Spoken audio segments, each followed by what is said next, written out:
کا وہ شاعر ہماری ڈائس پر ہے جہاں ہندوستان بھر کے عالمی اور معتبر شعراء اکرام کے درمیان انہیں بلا کر مشاعرے کے وقار کو، عظمت کو بلند کیا جاتا ہے۔ یہ نام مصداق اعظمی کا ہے۔ جو کیفی اعظمی کے پڑوسی ہونے کا حق ہندوستان میں اگر کسی کو حاصل ہے، کچھ شخصیت کو حاصل ہے، یا ان کی موجودگی میں میں چاہتا ہوں کہ دو ایک شعر میں بھی پڑھ دوں تاکہ مجھے یہ سند مل جائے کہ میں پھول پھول کی سرزمین پہ بھی پڑھ چکا ہوں۔ ویسے بھی بہت پہلے بلال اسکول وغیرہ میں آیا تھا۔ اب بہت کم مختصر شعرا بچے ہوئے ہیں، جو دیکھنے آئے تو وہ چلے گئے، جو سننے آئے وہ بیٹھے ہیں، تو آخری حصہ بڑا خوبصورت تھوڑا کرنا چاہیے۔ ابھی مہکش انجمی صاحب ہیں، مصداق صاحب ہیں اور تمام لوگ ہیں۔ دو تین شعر صدر محترم عالی جناب ابو ذر اصلاحی۔ بہت شکریہ دوستو، صرف تین شعر سناؤں گا، آپ بالکل بیزار نہ ہو جائیے گا۔ ہونٹوں پہ سراسر ابھی انکار نہیں ہے، ہونٹوں پہ سراسر ابھی انکار نہیں ہے، انکار نہیں ہے، ہونٹوں پہ سراسر ابھی انکار نہیں ہے، انکار نہیں ہے، انکار نہیں ہے۔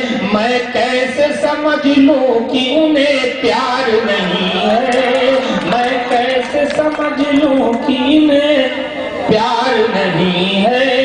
دوستو، ہندوستان بھر کے مشاعرے کو مشاعرہ بنانے کا ہنر بھی اللہ نے عطا کیا ہے۔ میرے مخالفین مجھے جتنا ہی کچھ کہتے ہیں اتنا ہی میں اللہ کا شکر ہے کہ بہت آگے جا رہا ہوں۔ میں سلام کرتا ہوں اپنے مخالفین کو بھی، اپنے دوستوں کو بھی، میں سب کی عزت، سب کا احترام کرتا ہوں، اس لیے کہ مسلک شاعری میں نفرت، شکایت، کسی کے اندر کیڑے نکالنا، میں اس شاعر کو شاعری نہیں سمجھتا۔ سماعت فرمائیے گا۔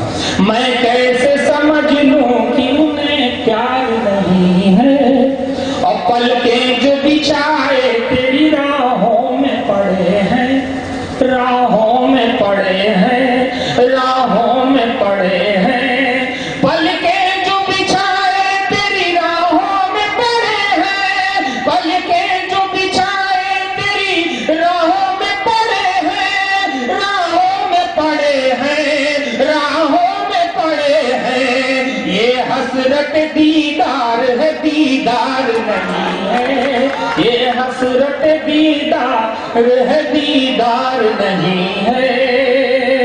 میرے بہت خاص دوست بمبئی سے عرب تک کے ساتھ رہا، سرائمیر سے تشریف لائے، اسلم بھائی، اور ساتھ ہی ساتھ صدر عالم میرے محترم۔ اور دوستو، آخری شعر عالی مرتبۃ المقام غزل کے ماتھے کی جھومر جیسی خوبصورت شخصیت مصداق اعظمی صاحب کے قدموں میں شعر حضور سماعت فرمائیے گا۔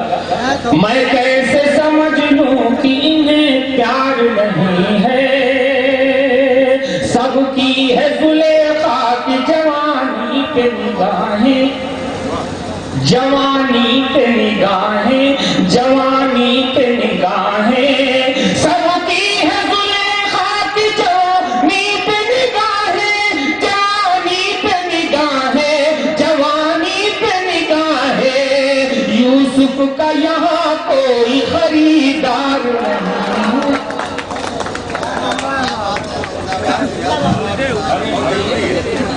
پرندہ صاحب بہت شکریہ، آپ نے مشاعرے کے ڈائس کو زندہ رکھا، ایسے ہی لوگوں کی ضرورت ہے۔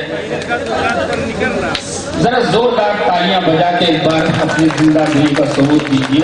مجھے یقین مانیے پڑھنے کا کوئی شوق نہیں، صرف میرے جو معزز شعراء اکرام بچے ہیں ان کے لیے میں ماحول بنانا چاہتا ہوں۔ ہونٹوں پہ سراسر ابھی انکار نہیں ہے، سب کی ہے زلیخا کی جوانی پہ نگاہیں، سب کی ہے زلیخا کی جوانی پہ نگاہیں، جوانی پہ نگاہیں، جوانی پہ نگاہیں۔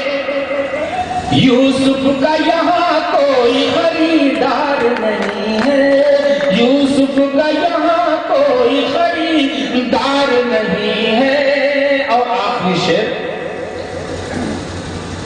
جو کاٹ سکے حق و صداقت کی زبانی، جو کاٹ سکے حق و صداقت صداقت کی زبانیں جو کاٹ سکے حق و صداقت کی زبانیں